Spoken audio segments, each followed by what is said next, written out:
Walmart Sephiroth, a little bit like a bargain Sephiroth,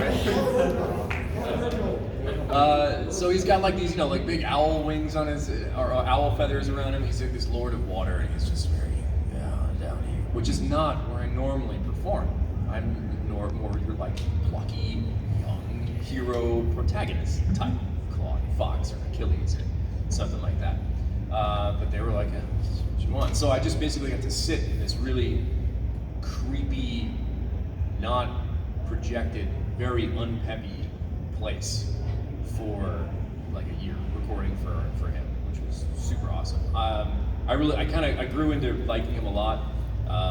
And there's were we talking about the owls yesterday, and that you had or had not collected them? It was like trying to get into New Game Plus and stuff. Yeah, so like you there's a Volron owl, right? Yeah. Did you get him yet? Yeah, that was like the weirdest session, because they were like, we want you to do a villain voice, but we want you to just make owl noises. And I was like, cool. They're like, yeah, that's it. So I spent like 20 minutes being like, really bizarre. You do weird things in this career, but it's always fun. What else you guys got? What was it like playing Fox? Say again? What was it like playing Fox? Fox was a really interesting job because it came to me in sort of like a bizarre way. Not at all through like normal channels. I auditioned for something very randomly on a website that seemed to be looking for voice matching, like which can happen if you're doing something like related to a character, or if a character doesn't want to reprise a role, whatever. I didn't know what it was. There was a bunch of different roles, and so I got this email. They're like, "Hey, you booked this job. There's an NDA attached, a non-disclosure agreement. It means you can't talk about something. You got to sign that first before we can tell you anything about the project." Okay, whatever. So I get the NDA, and now again to refresh your guys' memory, it is October of 2015. I have literally been in Los Angeles for 2 months. Okay. So I have not been introduced to anybody yet. I barely had an agent. I was still basically working mostly corporate commercial. And I open the NDA and it says Nintendo of America. I'm like, what? What? Oh, okay. Sure, it's probably, background voices and some in Overcooked 5, whatever. So I filled it out, I sent it back. And then they do something, first of all, this is fast, right? Like I auditioned for it, and I get the email like the next week, and they're like, okay, we're gonna record next week, which again, never really happens. It's almost never that fast. And I open up, I'm sitting on my couch in my house in Burbank at the time, and I open the script, and like the sort of like, you get like a call sheet before a gig sometimes. It kind of tells you like, who you are, who the production team is, right? It says Fox McCloud. And I start yelling on the couch. I'm just going, Fox McCloud! And my wife at the time was like, what? I'm like, Fox McCloud! She's like, what are you talking? I'm like, Fox McCloud! Like I lost my mind, because it was like, I really had not been in LA for that long at all. And all of a sudden they're handing me like a character from my childhood. And they're like, you're him now. Wildly excited. We recorded like the next week. Again, super, super fast. I jump in, it's a director, Phil Bach, who we had never met before, but ended up becoming really good friends. He was actually also the director who directed me for Bumblebee, when I was Bumblebee in Transformers War for Cybertron, that whole series. And a bunch of other projects. But it's him, and it's like 4 people from Nintendo, which again, like, it never happens, right? It's usually like they just kind of set you off on your own to do stuff. So, like, there's so many people in this room. And I'm like, yeah, well, you're Fox McCloud now, so we need to do this, and essentially they wanted something like Mike's Fox, which is like the classic Fox, right? Mike Weston was the voice on Smash and Star Fox Zero and pretty much everything since N64 version. They're like, yeah, we want that, but this game, like this animation is like really more about war. It's a lot more grounded. So we want, the description I'll never forget was, we want Fox with teeth. Can you give us Fox with teeth? So it was like, Mike West is probably like, all right, check your G diffuser system, but with a little bit more of like, no, you're checking your G diffuser system, because it was intense. It was probably more intense than most Star Foxy stuff that had been done so far. And then like it came out like 2 weeks later. It was so fast. They had already done the animation, and I was like recording to picture when I was there. So yeah, it was a really unique job, and I've never worked with Nintendo in that sort of breakneck speed capacity since. But great job, yeah, for sure. Right behind you had something. Oh yeah. So how do you become a voice actor anyway? Is there like a process, or you just wing it? So I did not build, as I alluded to in my joke story, that was true, but still kind of like a joke story. Nobody I know really built a career the same way. I built mine in a way that was very bizarre. I would say, if I was going to talk about the typical voice actor experience seems to be that someone wants to go into acting, and then they decide to stop putting on pants. They're like, well, I can do this in front of a microphone instead of doing it. It's kind of like actors that are like, wait, all the fun parts of acting is basically voiceover. Why don't I try that instead? So a lot of times it's like people with theater degrees who have worked in musical theater, who have worked in plays, or have done film and TV, and a lot of times they'll try to make a transition. Now this is kind of very specifically like animation, right? Me, I started, and still to this day, because from a business perspective it makes a lot of sense, I do a ton of corporate work. There's lots and lots, like you gotta think, every time you hear a voice on the radio, on YouTube, on whatever, somebody got paid for that, right? So there's like a ton of work out there that's very unsexy. I have taught thousands of hours about health insurance, right? Because it's a business, right? I'm keeping myself sustainable so that I can, it's hard to make a living in just anime or like just games, because they don't come around that often. They don't necessarily pay that great. So it's like, that's how I got into it. So I started doing corporate stuff, and I had built enough of a client base that I could come to LA and never work a single job, be okay, because I had my business, right? Which was nice, because I didn't have to walk into any audition being like, oh my God, I've been washing dishes for 10 years. If I don't get this job, I have to leave LA. I never had to enter into it with any kind of sense of like desperation, because I had my career. People are like, well, how are you successful in LA? I was like, be successful before you get to LA. So that's just kind of how I built my business. That's how I got into it. I'm trying to think if there's anybody else who had like a weird story. The specific story of how I got into VO was I wasn't active dude. I had left the Air Force. I was a reservist, and I was the only person in the office on a Saturday morning for whatever reason. And I was chatting on Google Chat with a friend of mine who lived in Canada. And I was like, man, you know what I always want to try? Voice acting.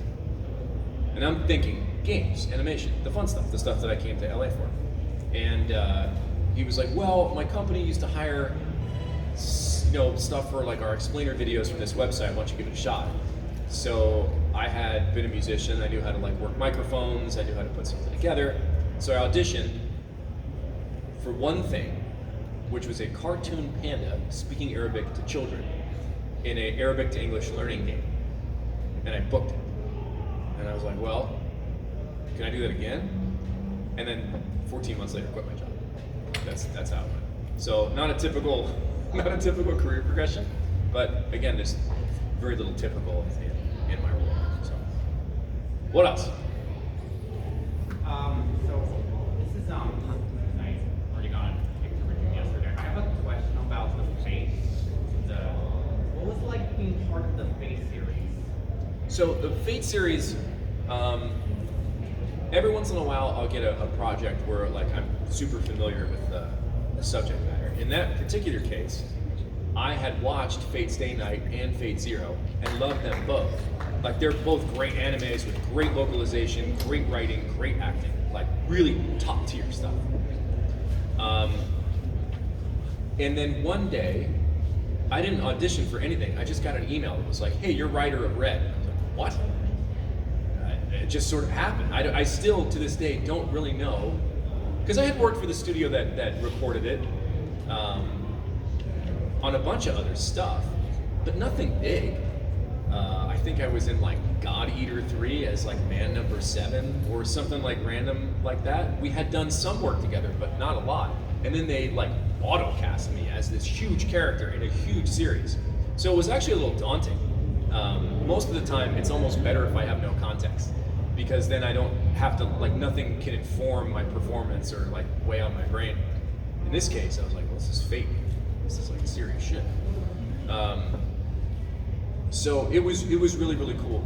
Fate Apocrypha ended up being a really pivotal series for me because, again, now I think in my timeline, I probably booked Achilles mid 2016, right? So again, I had not been in LA for that long. I didn't know anybody. I really didn't. I had like no friend circle. It was like me and my kid. And after Fate Apocrypha, I don't remember who I was talking to or who I met where, when, or why. But I was like, screw it, let's have a cast party. I don't know any of you. We just worked on this giant series. We put, dozens and dozens of hours, each of us, into this series. Come over to my house when it releases, and we'll screen. So at that point, it was like, come over to a stranger's house, because nobody knew who the hell I was.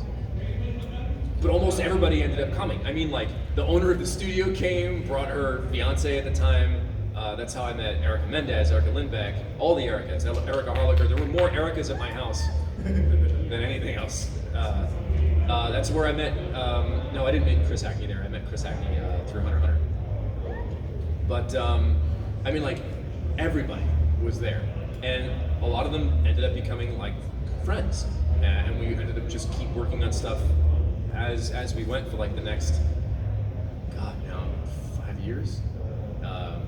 So yeah, Fate was important. Fate will remain an important series to me, not just because it was a cool role and it was a cool story in a cool franchise, but like it was very pivotal in me making some really good friendships throughout the VO community.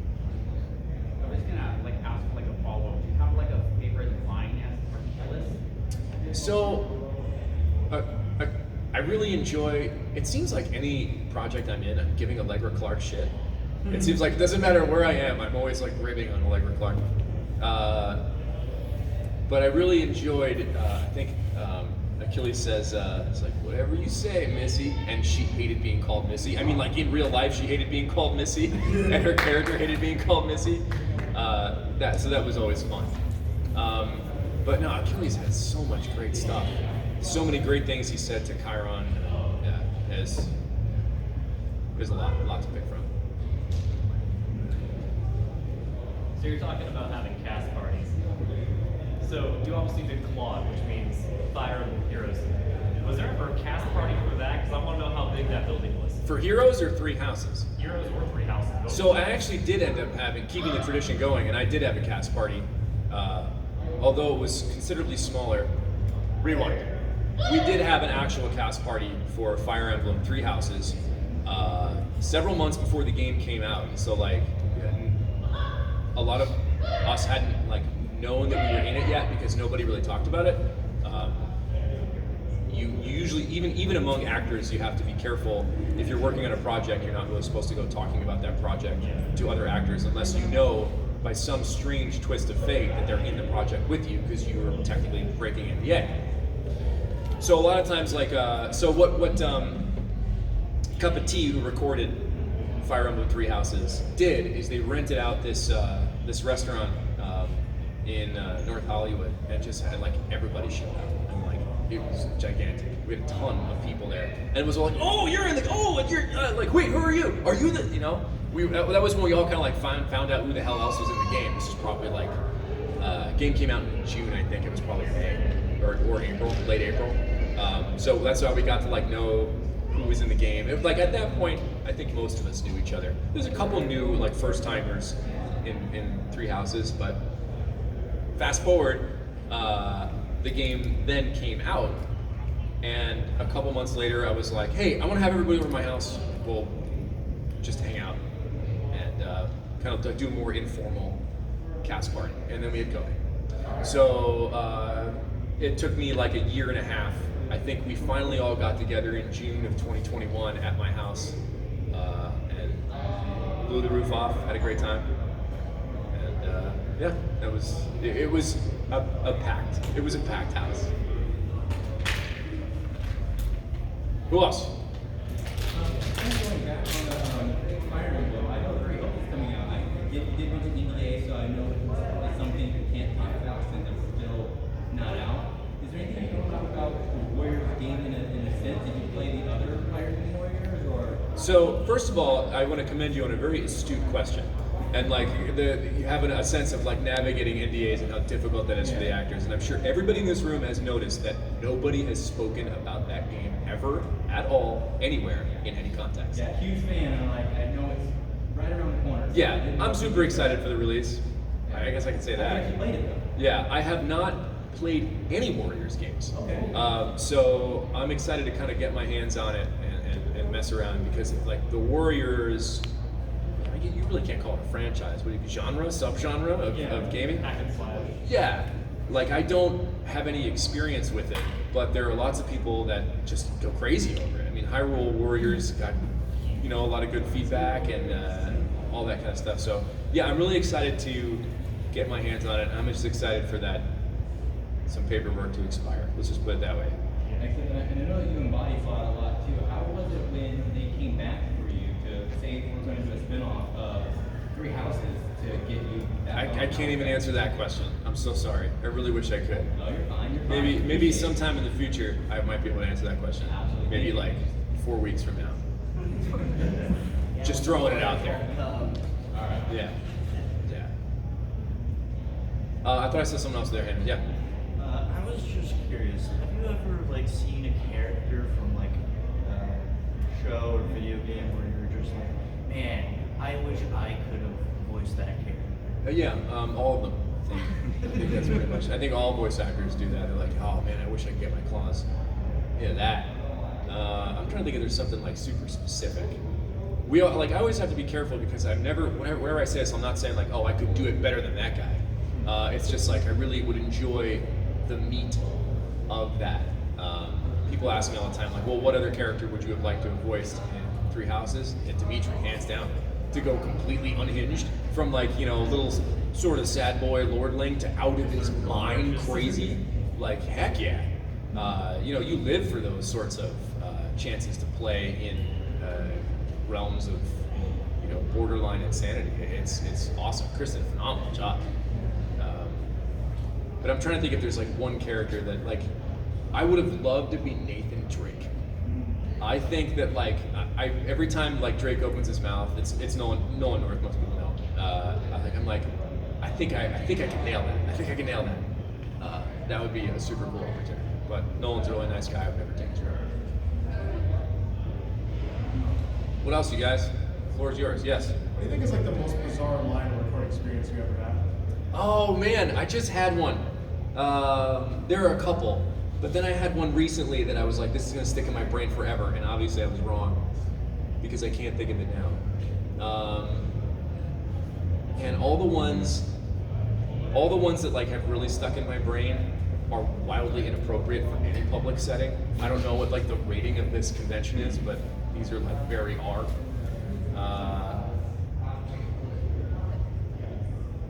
In Just Cause 4, I play Cesar Pedron, who is a very socially awkward alien conspiracy theorist who talks in a high-pitched voice very, very quickly.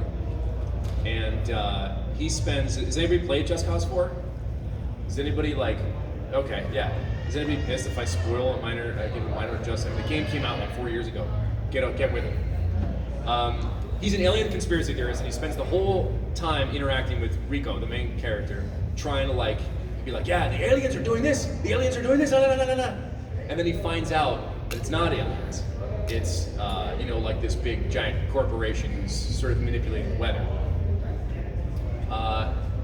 And at the end of his little arc, you get to blow up one of those weather stations because he develops like a USB program, whatever. You get to blow up the things that he thought was aliens but isn't aliens, and he's pissed off that they're not aliens. And when he gets to the keyboard, he's like, can I press the button? And Rico's like, sure. He's like, "Take that, you non-alien motherfuckers!" That was probably one of my favorite lines that I recorded. But damn it, I know there was one recently where I was like, I can't believe I got to say this out loud, and I'm gonna savor it forever, and then I completely lost it. I did one that was, I'm not even gonna say it because it's much more explicit. I'm like one of the first lines in Yakuza Like a Dragon. Chasing, like I'm being chased down a street by one of the main characters, and I yell something back at him that's just wonderfully explicit. Say it. It's really just very inappropriate for this setting, as Yakuza often is. But it's in like the first 10 seconds of the game. Yeah, it involves body fluids and other.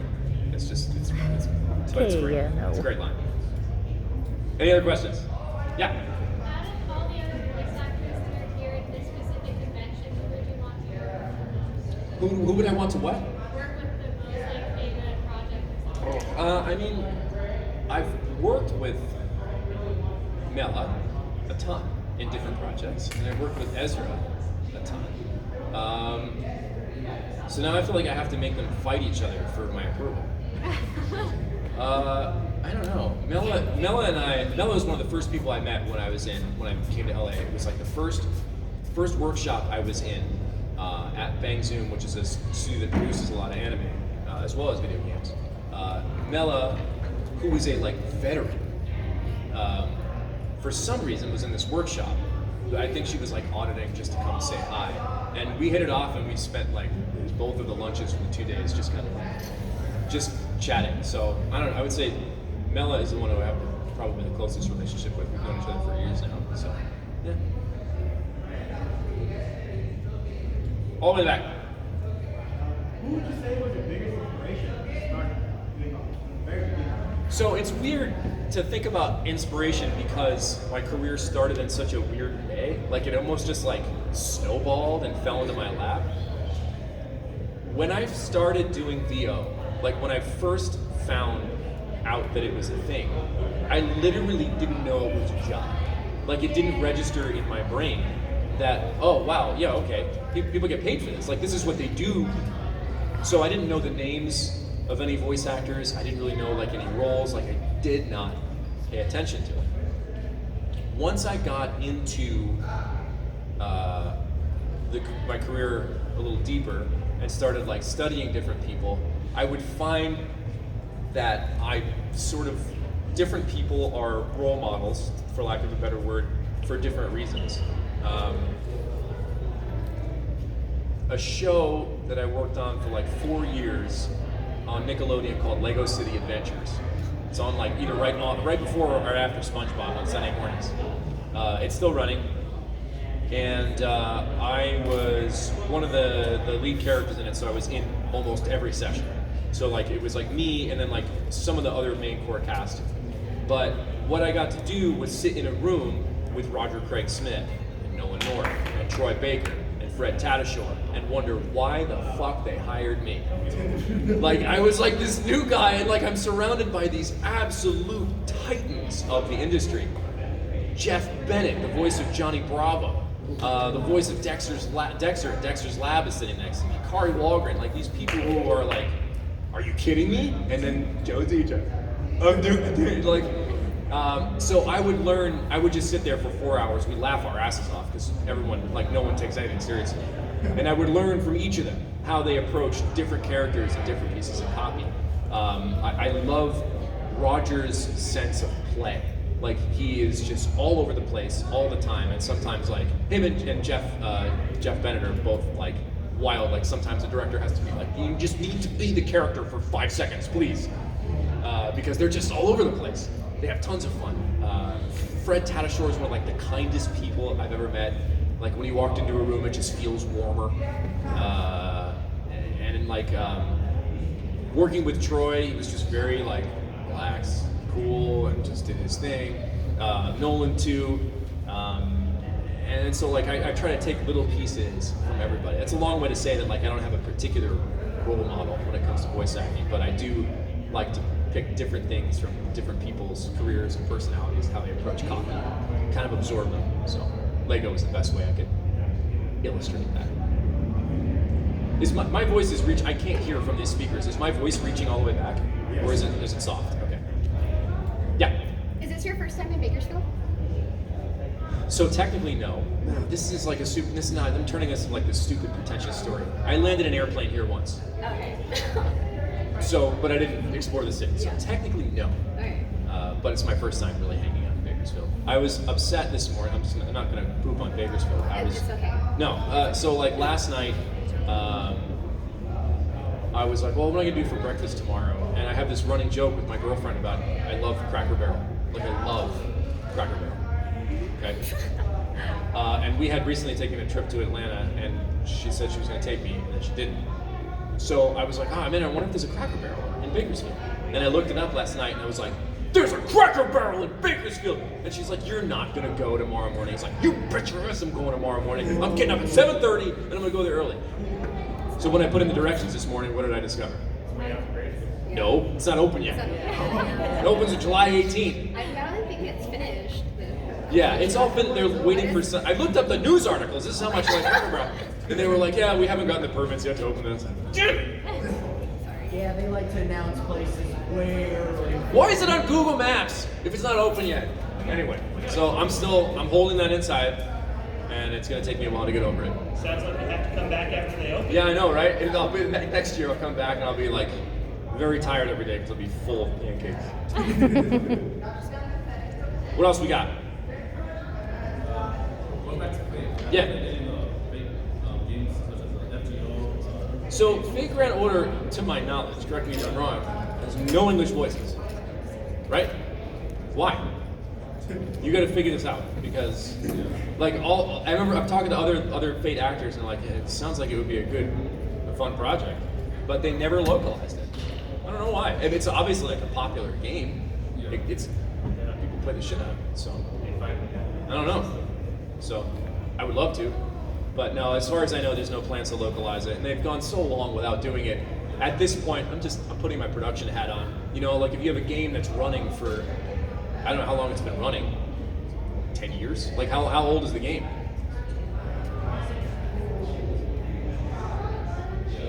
Yeah, a long time, right? It's not a short amount of time.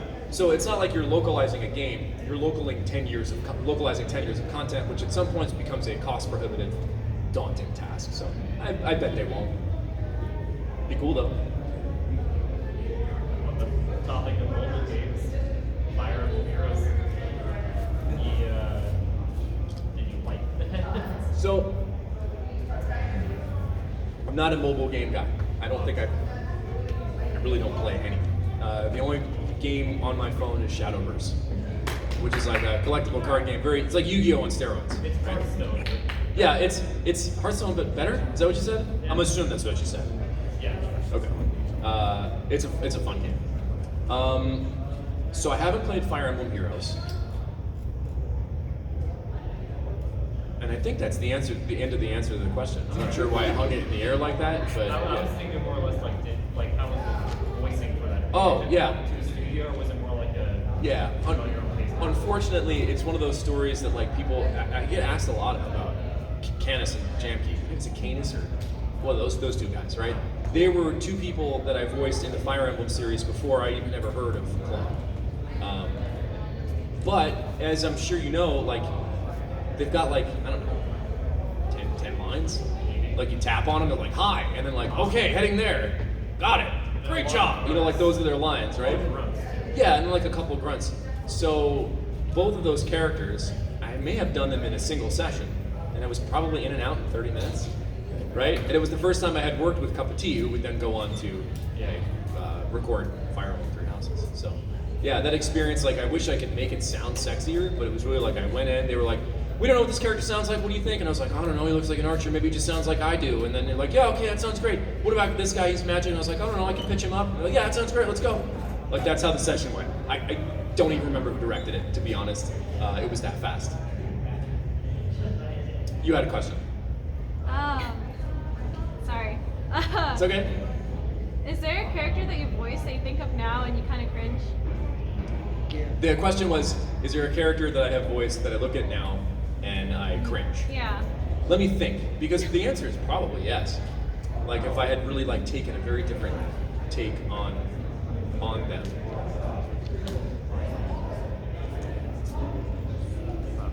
I have to think, and I'm going to buy time by telling a story about me getting fired in the middle of a session.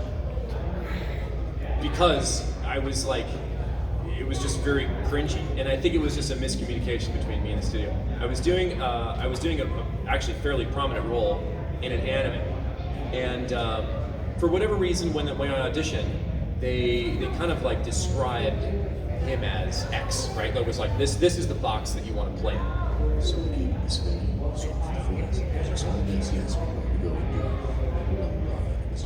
he never became elevated. So in the session, like right away, they're like, okay, yeah, here's your reference, blah blah blah. Like the first line, they're like, okay, make it louder. And I was like, I realize I'm gonna make it louder. It's gonna sound very different. Make this character louder. Suddenly the floor comes up. Like it wasn't like a good setup. And then like within like 20 minutes, they were like, this isn't working. I'm sorry. And then they hired Johnny Bosch. So I can't get too upset about it. And then I ended up doing a bunch of other stuff in the series anyway. But that was the only character, because I can hear it now and be like, nah, that wasn't right. That didn't make any sense. I don't blame them at all for replacing it. It didn't work. As far as characters that like came out that I wish I had done a little differently, I can't think of any off the top of my head. But if it comes to me, I'll pop back into it. Hi, welcome. I'm saying that to everybody. There's like 20 people. Questions? Yeah. For when you did the Hunter x Hunter movie back in 2018, Yeah. do you have a favorite line from your character? Oh man, so I don't really remember a whole lot from him except double machine gun, which was a ton of fun. He was off the rails crazy. Like I was talking about, like enjoying the idea of playing Dimitri earlier because he was off the rails. Omokage was off the rails all the time. Like there was no chill. He had no chill at all. And it wasn't like a very like stereotypical anime like high energy. He was just insane. He was taking people's eyes and using them to control them. I mean, like, not a guy you want to have lunch with. So yeah, like I really enjoyed Omokage. I don't remember anything other than double machine gun, and I think that's only because he said it like 4 times. There was one, man, I wish I could remember. There was a line that we had trouble with because it didn't fit in the flaps, and I mean, we did this damn line over and over and over again, and I could see the scene in my head like somebody's falling, and we couldn't quite get it right until we rewrote it a bunch of times. But that was like a long time ago. That was like 5 years ago. I don't remember what I had for breakfast this morning, except that it wasn't Cracker Barrel. When you see Vic, Yeah. Have you ever done any recording for audiobooks, and if you have,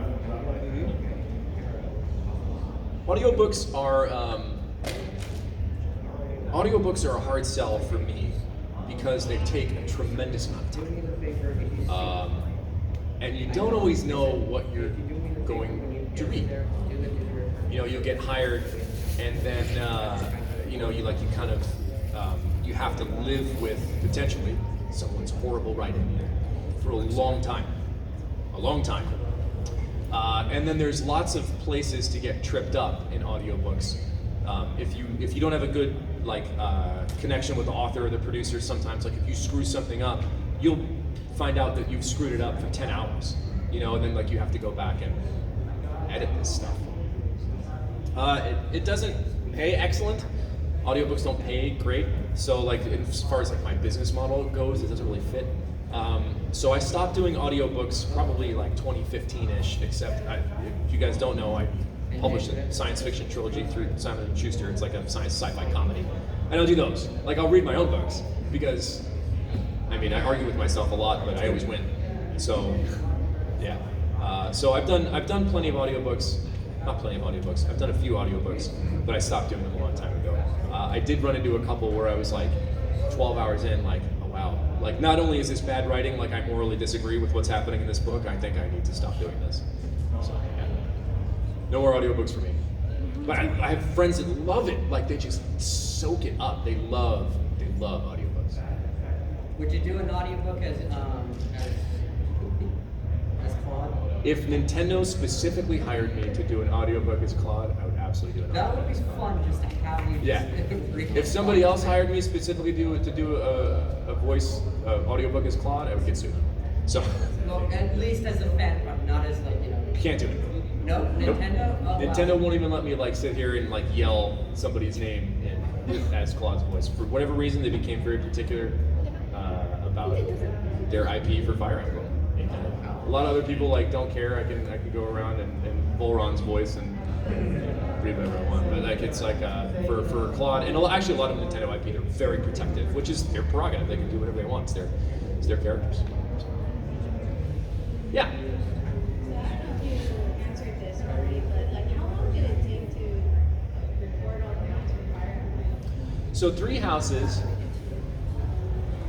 I think I probably spent 40 to 50 hours in the booth, which is a lot. There are a tremendous amount of lines in that game because every damn word is voiced.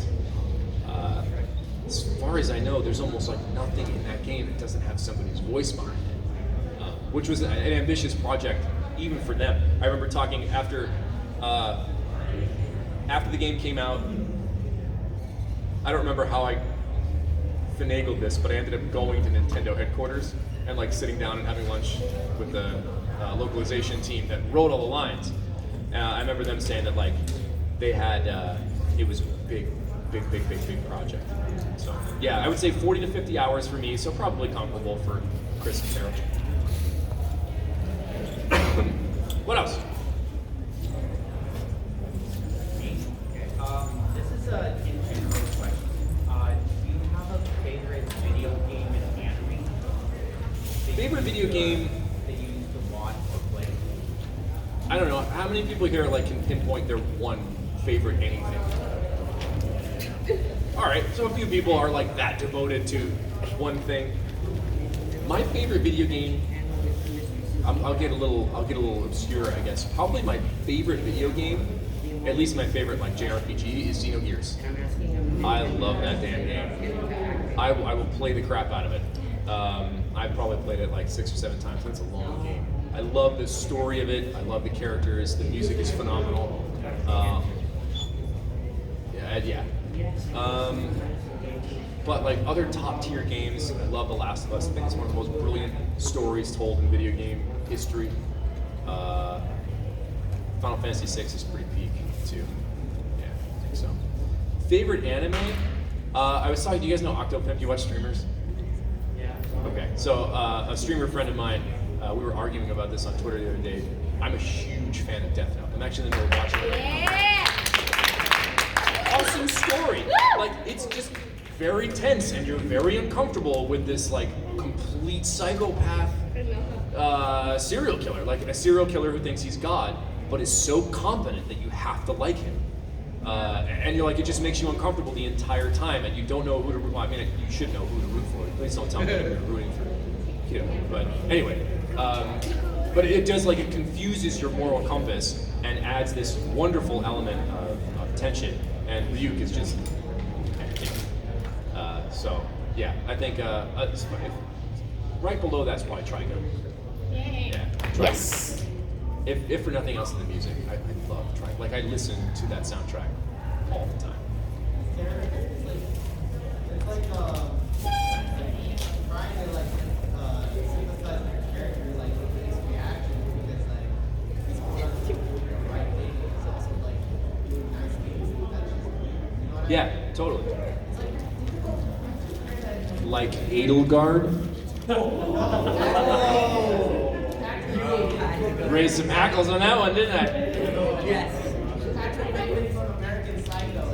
I haven't seen it, but yeah, just like that. But those sorts of narrative mind traps are what storytelling is all about. Like that's you gotta have them, otherwise, you know, what's the point? I saw Other Hands. Yeah. I forgot which one I was gonna do because I was on Cracker Barrel, but then suddenly I went to Final Fantasy. Okay. Don't trigger me with Cracker Barrel. Let's go. So on Final Fantasy, Yeah. what are your thoughts on Final Fantasy 15 as you played it? Because I personally love it. You know, you have these moments in your career where you're like, do I want to be honest or do I want to work? I'm gonna go with work. Go ahead. Next question. Yeah. So, what methods of acting, like how do you prepare for a role? By the way, I wish it was more scientific than literally walking into the booth and just figuring out what I want to do when I want to do it. Most of the time, there's not a lot of prep time available to you. Many times you will audition for a role, and the first time you're introduced to what that's going to be is game day. I mean, like, it's when you're in there recording the game. Very, very, very infrequently will I get scripts before a session. Very infrequently. Companies, particularly video game companies, are extremely protective of their secrecy and don't like to send out scripts. Even in a remote recording era, it's even gotten so stringent as, like, I never actually even have physical control of the script. They will Zoom, share screen, and like that's the only way I get to see the script. So I almost have no knowledge. So many times to the detriment of preparation. If I do have time to prepare, I don't know, I probably don't. But most of the time I don't.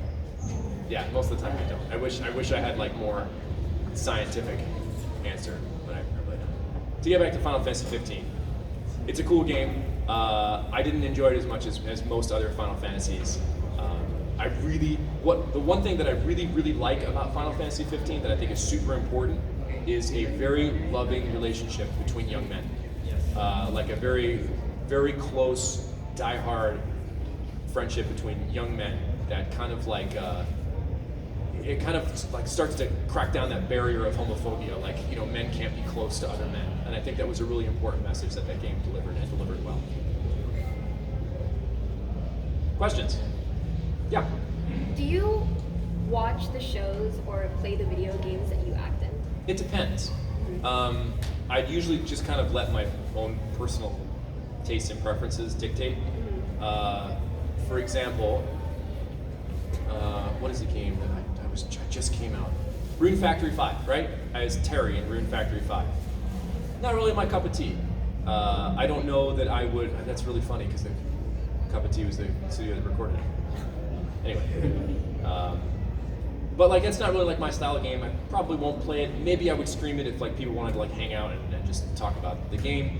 Fire Emblem is a game that I play. I like SRPGs. A huge Final Fantasy Tactics fan. I think Final Fantasy Tactics may be the best Final Fantasy, but it's very underrated.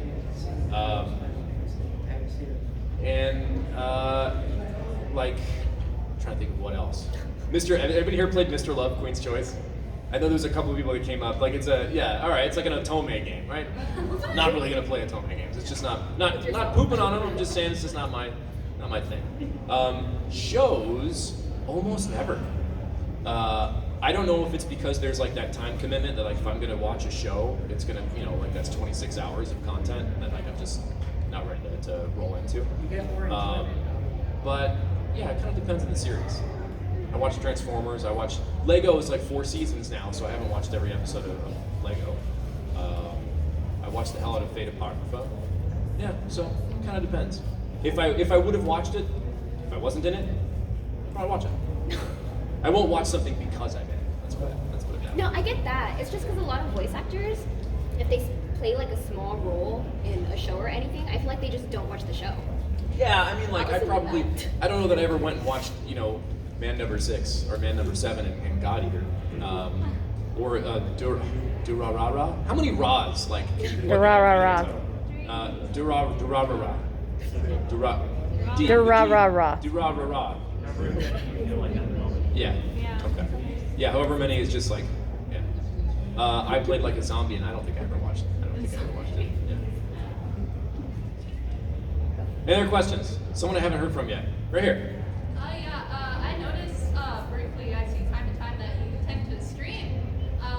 When's your stream schedule? What am I to expect as a viewer going into your So clearly I'm not doing a great job of advertising my stream because you said from time to time I tend to stream. I stream every day at noon. Oh! It wasn't always that way.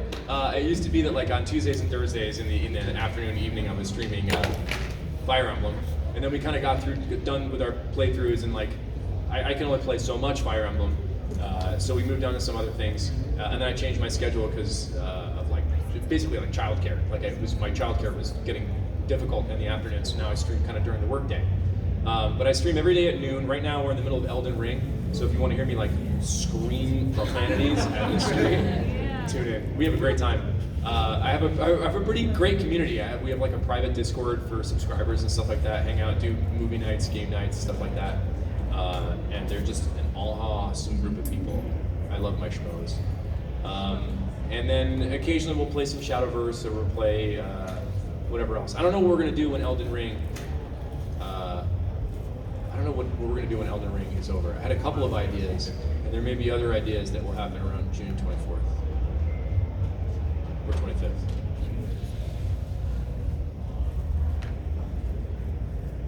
I feel like some of you got it. I got it. Okay. Yeah.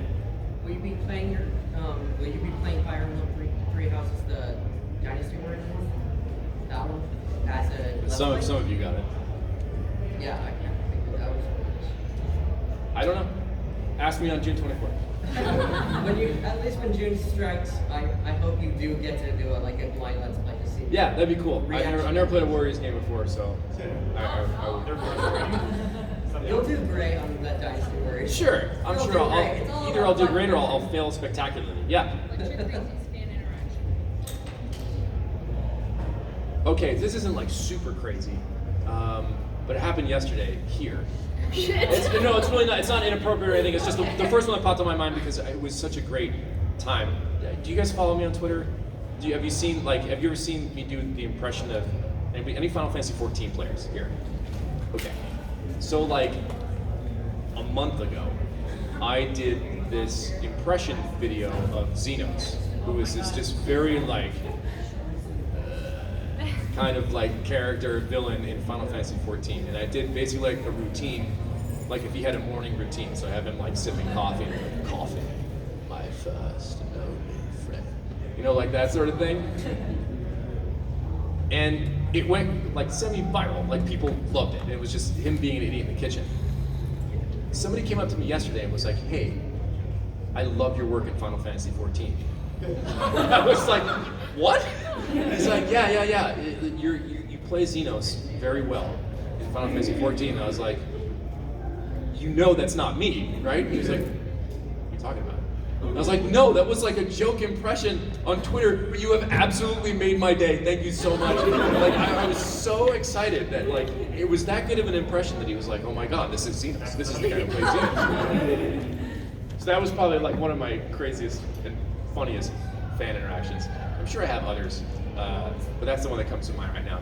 Nothing ever like I'm lucky in that like nothing ever inappropriate or weird or uncomfortable has ever happened. Somebody ran up to my table and yelled "Claude sucks" yesterday, which I appreciate. But yeah, it's been pretty tame. Most people are good. Yeah. Doing a Claude build? Yes. I don't know. I think I'm in a Vagabond build right now. He's a Dex build, which I'm enjoying. But yeah, I don't think I would ever. Someone mentioned that in my stream, like you should just use bows, and I was like, I don't want to take 9 hours to kill a boss. But Just aim for the head. Yeah. Aim for the head. Use axes? Oh, I guess like in a bow, you can't. That's gonna break the bow. Any other? I don't even know what time is it. Oh, we're almost done. A couple more questions. Yeah. Has anyone ever told you that you look like John? If you say John Krasinski, I swear to God. You look like John Krasinski! You do. Like every week. I'm sorry. If I'm ever at a convention with John Krasinski, I have to like prank people. I don't know what it's going to be like, but I get it all the damn time. And it wasn't until I grew a beard and he grew a beard because we didn't do that at the same time. Now I get that all. I'm sorry. It's okay. I'm sorry. I get it all the time.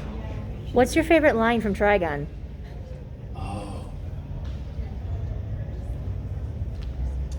I wish I could remember the specific line. What's my favorite line from Trigun was the question. I wish I could remember the specific line, but I don't. What I do remember is my favorite scene, and it's that extremely, extremely tense moment where Vash realizes he either has to kill Knives or Knives is going to kill everybody.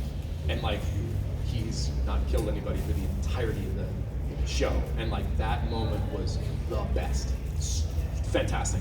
And I know Knives says something to him there that like ruined me, but I can't remember what it was. It's been a long time since I've watched it, but that scene is pure gold. Pure gold. Questions? What was it like voicing full band from Ace Combat 7?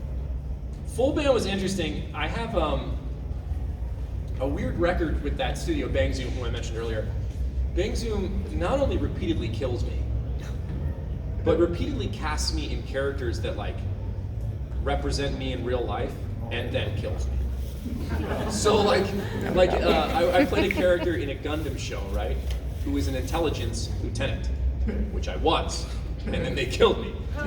And now in Ace Combat 7, I play Full Band, who is an intelligence officer flying an airplane, which I was, and they killed me.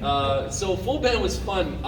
It was a good, it was a fun role. We had a good time doing it, and the game was fun to play.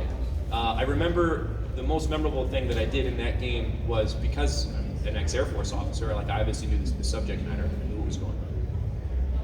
And I remember, I'm pretty sure I got somebody accidentally recast from the game because they had already recorded a line using a term for a weapon, a thermobaric. It's a type of weapon that expands. It's not nice, you don't want to get hit by it.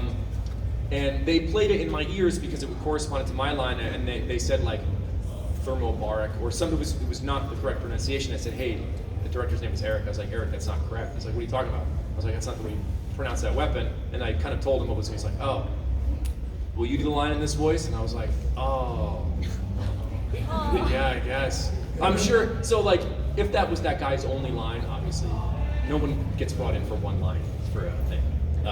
So I probably didn't get him fired, but I did like replace somebody's line in the middle of a session. And there was a couple of times where like they were using the wrong terminology because, you know, it's Ace Combat, it's not really real.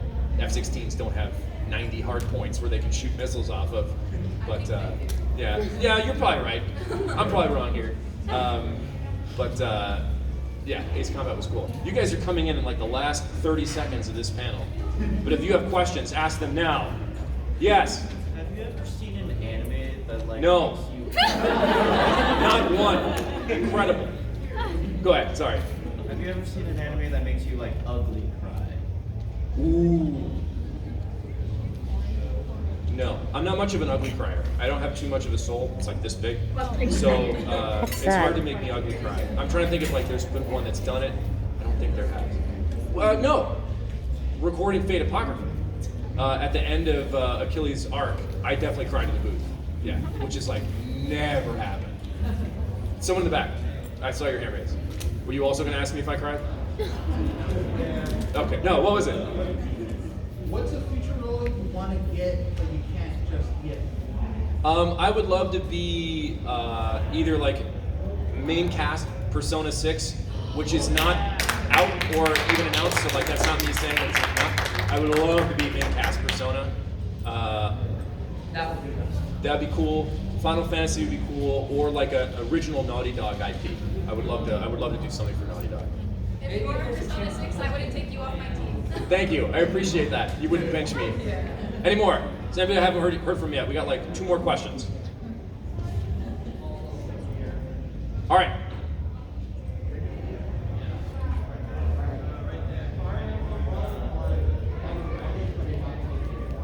Could someone repeat that? Fire Emblem role that you wanted.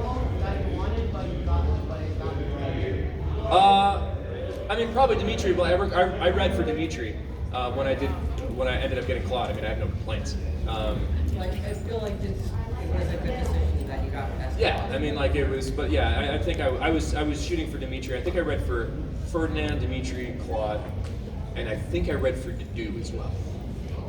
But I don't think I would have been a good Dedu. I'm seeing it now. Yeah. So if you did you got casted for an animated film, would you do it? Yeah, I've been in animated films. I was in Incredibles 2 as like a bridge worker, which was fun. That was cool. Because the actor for Edna Mode, right? He's the director. So yeah, I got to work with him, and the main cast was there that day too. It was super fun. Yeah. All right, last question, then we gotta go. Well, then get out. Thank you guys for showing up. I'm gonna hang out at my autograph table for like another 30 minutes, and then I gotta split. So if you're looking to get autographs, this is it. If not, thank you for having me here in Bakersfield. Fix your Cracker Barrel crap. Thanks, guys.